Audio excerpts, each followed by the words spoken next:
हा विश्वास या निमित्तानं देते।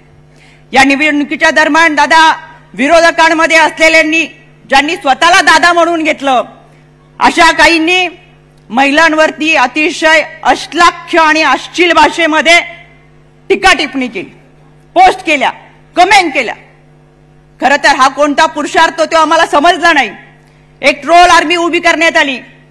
मी जेव्हा माझ्या ओळखीच्या एका माणसाचं माझ्यावरचं स्वतःचं ट्विट पाहिलं, अतिशय लाजिरवाणी अशी भाषा होती।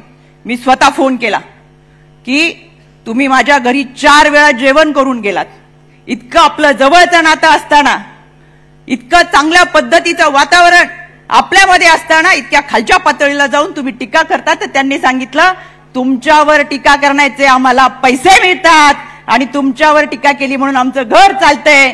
याच्यावरून विचार करण्यासारखी गोष्ट आहे की ही ट्रोल आर्मी उभी करून महिलांवरती टीका करणार हा विचार कोणता। आम्ही कधी आमची मर्यादा सोडली नाही। कायद्याच्या चौकटीतून आम्ही न्याय मागण्याची भाषा जरूर करू, पण या सगळ्या गोष्टींची उत्तर आम्ही विधानसभेला मात्र जरूर देऊ।